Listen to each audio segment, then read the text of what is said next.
তোমরা অনেক সময় কমেন্টস করে আমাকে জানাও যে টেন্সের উপরে ক্লাসের জন্য। তো আজকের আমি ট্রান্সলেশনের উপরে একটা ক্লাস দিচ্ছি। এর আগেও অনেক ক্লাস হয়েছে, একটা অনলাইন ক্লাসের একটা পার্ট টেন্সের উপরে। এখানে প্রেজেন্ট কন্টিনিউয়াস টেন্স পাশাপাশি প্রেজেন্ট এবং পাস্ট টেন্সের অন্যান্য টেন্সগুলোকে হালকা হালকা আলোচনা করেছি। এই ক্লাসটা তোমরা মনোযোগ দিয়ে শোনো, দেখবে একটা টেন্স সম্বন্ধে স্বচ্ছ ধারণা মোটামুটি তোমাদের হবে। ঠিক আছে, এই ক্লাসটা মনোযোগ দিয়ে তোমরা শোনো। আর ক্লাসটা শোনার পর এই ধরনের বাড়িতে প্র্যাকটিস করবে, দেখবে টেন্সটা তোমরা ভালোভাবে বুঝে যাবে। কারণ টেন্স যদি ভালো না জানা যায়, ভালো যদি না জানো, ভুল হয় যদি, তাহলে সেন্টেন্স গঠন করতে পারবে না। পরীক্ষার সময় কোনো অজানা কিছু আসলে সেটাকে লিখতে হবে, তো বাংলায় মনের মধ্যে ভেবে নিয়ে ইংলিশে ট্রান্সলেট করতে হবে।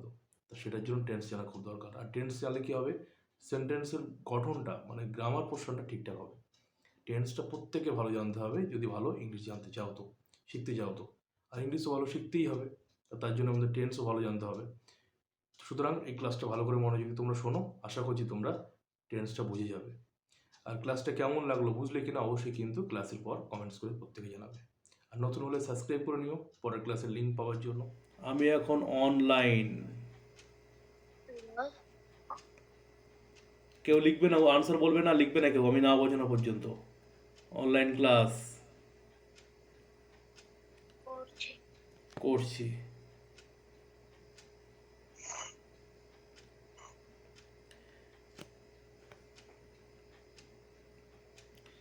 আমি এখন অনলাইন ক্লাস করছি। আচ্ছা, লেখা হয়ে গেছে সবার? এবারে বোঝাবো আমি। হ্যাঁ স্যার, লেখা হয়ে গেছে। আচ্ছা দেখো, আমি এখন অনলাইন ক্লাস করছি মানে কি, কাজটা এখন ঘটছে না ঘটছে না? করছি মানে কি, এখন তো করছি, ঘটনাটা ঘটছে। ঘটনা যেটা হচ্ছে সেটা তো ঘটছে এখনো। Yes or no? আমি বলেছি বাড়তি কথা বলবে না কেউ, বোঝাতে দাও। তাহলে যদি কোনো ঘটনা ঘটছে হয়, যে ঘটছে এখন হচ্ছে, মা রান্না করছে, আমি অনলাইন ক্লাস করছি, বাবা টিভি দেখছে, দাদু নিউজ পেপার পড়ছে, ঠাম্মা সন্ধে দিচ্ছে, পাখি ডাকছে, রাস্তায় গাড়ি চলছে, দক্ষিণ দিক থেকে হালকা হালকা বাতাস বইছে, হালকা হালকা গরম পড়ছে। এরকম যদি হয়, কোনো ঘটনা ঘটছে, রবীন্দ্রসঙ্গীত গান হচ্ছে, দিদি গান গাইছে, আমি বাজারে যাচ্ছি, দাদু সকালে হাঁটতে যাচ্ছে, ঘটনা যদি এরকম ঘটছে, যদি হয় এরকমভাবে ঘটছে ঘটনাটা, তখন হয় প্রেজেন্ট কন্টিনিউয়াস টেন্স, যাকে বাংলায় বলে ঘটমান বর্তমানকাল। যেটা ঘটছে এখন, ঘটমান যেটা ঘটছে, ঘটমান বর্তমানকাল, ভালো করে বুঝবে কিন্তু। তার তার সেটা কীভাবে তৈরি, সেই সেন্টেন্সটা কীভাবে তৈরি করতে হবে দেখো, ভালো করে বুঝবে। আমি, কথা বলবে না বোঝানোর মধ্যে কেউ, আমি তাহলে কী হবে, আই। আচ্ছা, এবার ভার্ব কী আছে এখানে, ভালো করে দেখো। এখানে করা, এই করা হচ্ছে ভার্ব, করা ভার্বের ইংলিশ হচ্ছে ডু। ডু মানে করা, ভালো করে বুঝবে। তাহলে ডু ভার্ব মানে হচ্ছে করা ভার্ব, এটাকে ডু মানে করা ভার্ব বলে। আর যেহেতু বলেছি এটা প্রেজেন্ট কন্টিনিউয়াস টেন্স, তা প্রেজেন্ট কন্টিনিউয়াস যখন হবে তখন মনে রাখতে হবে এই যে সাবজেক্টের পরে অ্যাম ইজ আরের মধ্যে একটা হয়। তা আমরা জানি আইর পরে সবসময় অ্যাম বসে, ইজ হয় না, আর হয় না, তাই অ্যাম হলো। আচ্ছা, প্রেজেন্ট কন্টিনিউয়াস টেন্সের নিয়ম হলো, মনে রাখবি যে ভার্বটা থাকবে এই ভার্বের সাথে সবসময় আইএনজি যোগ হবে। তা ভার্বটা কি আছে, ভার্বটা আছে ডু, আর তার সাথে সব সময় আইএনজি যোগ হবে, হয়ে গেল ডুইং। তাহলে আই অ্যাম ডুইং হয়ে গেল। দেখো, আইয়ের পরে অ্যাম হলো, সাবজেক্টের পরে অ্যাম ইজ আরের মধ্যে একটা, তাহলে অ্যাম হবে। আর ভার্বের পরে আইএনজি, তাহলে ডুইং হলো। কথা বলবে না বোঝানোর মধ্যে কথা বলো কেন, তাহলে আই অ্যাম ডুইং হলো। এবার কী করছি এবার বাকিটা দেখো, অনলাইন ক্লাস, তাহলে কি হবে, I am doing online class. Online, I am doing online class. কখন, এখন করছি, তাহলে now, I am doing online class now. বা এই নাওটা আগে দিতে পারো, now I am doing online class. তাহলে বলো, প্রেজেন্ট কন্টিনিউয়াস টেন্স বোঝা গেছে না যায়নি? হ্যাঁ স্যার, বোঝা গেছে। তাহলে প্রথমে হবে সাবজেক্ট, নিয়মটা বলছি, প্রথমে হবে সাবজেক্ট, তারপরে হবে অ্যাম ইজ আর এর মধ্যে একটা, তারপরে হবে ভার্ব, ভার্বের পরে হবে আইএনজি, মাস্ট আইএনজি, তারপর হবে আদার ওয়ার্ডস যেগুলো রয়েছে। তাহলে I am doing online class now. মা এখন রান্না করছে, আমার মা, my mother is cooking now. বাবা এখন খবরের কাগজ পড়ছে, আমার বাবা, তাহলে my father is reading newspaper. দাদু এখন টিভি দেখছে, আমার দাদু, তাহলে কী হবে মাই গ্র্যান্ডপা বা গ্র্যান্ডফাদার। দেখছে কী হবে, দাদুর পরে ইজ হবে ইজ। টিভি দেখা কী হবে, সিং হয় না, লুকিং হয় না, সিও দেওয়া যেতে পারে, অসুবিধা হয় না, ওয়াচ দিলে ভালো হয়, ওয়াচিং। তাহলে মাই গ্র্যান্ডফাদার বা গ্র্যান্ডপা ইজ ওয়াচিং টিভি। দক্ষিণ দিক থেকে বাতাস বইছে, কী হবে, দক্ষিণ, খুব ভালো একটা ট্রান্সলেশন, পরীক্ষা আসে, দক্ষিণ দিক থেকে বাতাস বইছে। তাহলে দেখো এখানে বাতাস, বওয়া, বওয়া ইংলিশ হচ্ছে ব্লো, ব্লো মানে বওয়া, ঠিক আছে। তা যদি বলি দক্ষিণ দিক থেকে বাতাস বইছে, কী হবে লেখো তো, কে লিখতে পারে দেখবো আমি। 2 নম্বর, দক্ষিণ দিক থেকে বাতাস বইছে, দক্ষিণ দিক থেকে, দিক থেকে বাতাস বইছে। দেখো ঘটনাটা এখন ঘটছে, এখনই বইছে বাতাসটা, ঠিক আছে। এই যে যেটা তোমাকে দিলাম না, এটাকে অনেক সময় প্রেজেন্ট ইনডিফিনিট টেন্স হিসেবে ব্যবহার করা যেতে পারে, হয় সাধারণত, অনেক সময় হয়, কারণ বাতাস তো দক্ষিণ দিকেও বয়, উত্তর দিক থেকেও বয়, প্রেজেন্ট ইনডিফিনিট করা যায়, কিন্তু আমরা এটাকে প্রেজেন্ট কন্টিনিউয়াস হিসেবে করব।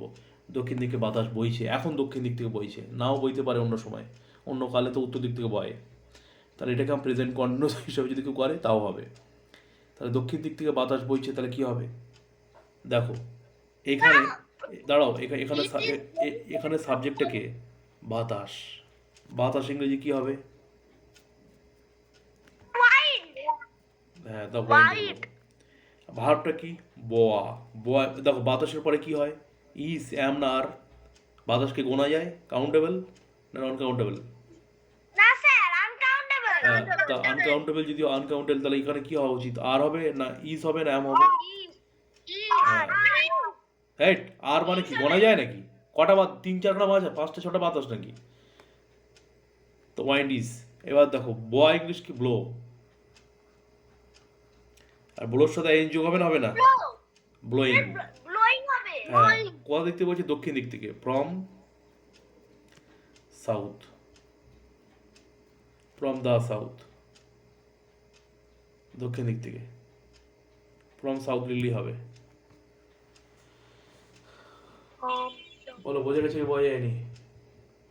স্যার বোঝা গেছে। বোঝা গেছে। বোঝা গেছে। বোঝা গেছে।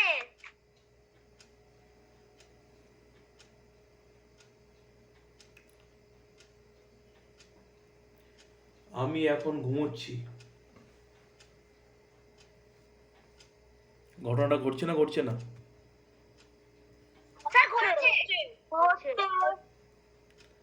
তাহলে এখন আমি ঘুমোচ্ছি,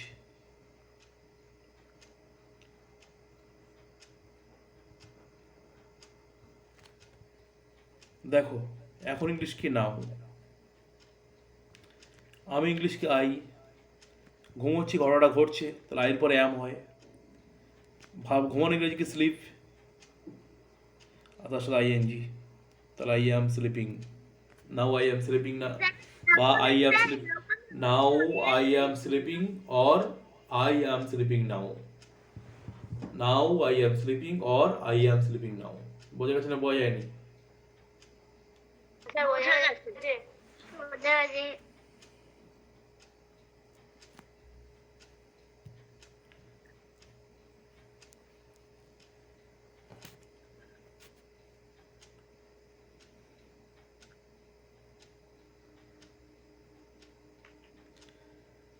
আমি এখন রবীন্দ্রসঙ্গীত গাইছি।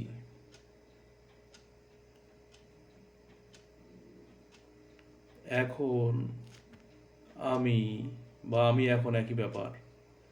রবীন্দ্রসঙ্গীত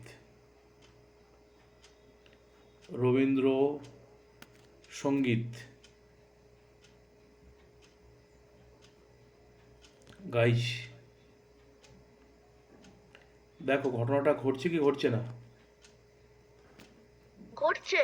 তাহলে এখন ইংলিশ কি নাও? আমি ইংলিশ কি আই? আয়ের পরে অ্যাম হয়। আচ্ছা গাওয়া ইংলিশ কি? গাওয়া ইংলিশ হচ্ছে সিং। আর সিংয়ের পরে কি অ্যাড হবে? সিঙ্গিং, আইএনজি অ্যাড হবে। তাহলে now I am singing. Very good. কি আমরা গাইছি এখন? রবীন্দ্রসঙ্গীত।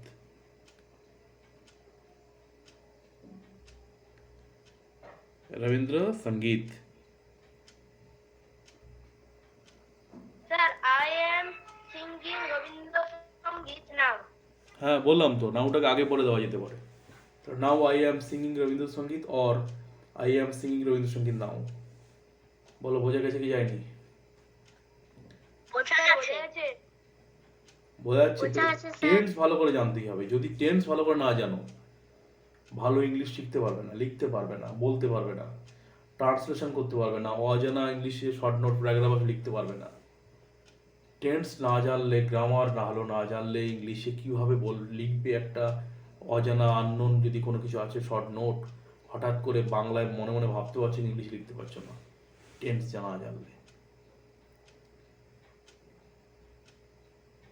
আমি বই পড়ি, মা রান্না করে, দাদু সকালে হাঁটে। এগুলো হচ্ছে প্রেজেন্ট ইনডিফিনিট টেন্স। অভ্যাস। আমি বই পড়ি, অভ্যাস। মা রান্না করে, অভ্যাস। বাবা অফিসে যায়, অভ্যাস। Present indefinite tense. মা রান্না করে, present indefinite tense. Mother cooks. মা রান্না করছে, মাদার ইজ কুকিং। দেখো ঘটনাটা ঘটছে, ভার্ব চেঞ্জ হচ্ছে। দেখো মা রান্না করছে হয়ে যাচ্ছে, করে ছিল এখন হয়ে গেল করছে। মা রান্না করেছে, করেছে মানে রান্নাটা হয়ে গেছে একটু আগে, present perfect tense. Mother has cooked, মা রান্না করেছে।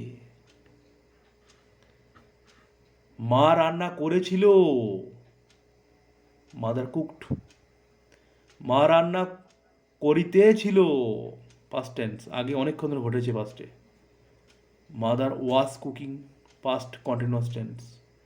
মা রান্না করিয়াছিল, পাস্টে অনেকক্ষণ ধরে ঘটনাটা ঘটেছিল। Mother had cooked, past perfect tense. তাহলে টেন্সগুলো ভালো করে জানতে হবে, ভার্ব অনুযায়ী, ক্রিয়া অনুযায়ী, কাজ অনুযায়ী কীভাবে ঘটনা ঘটছে। তাহলে এটা যদি ভালো করে জানো, তাহলে ট্রান্সলেশন ভালো শিখতে পারো।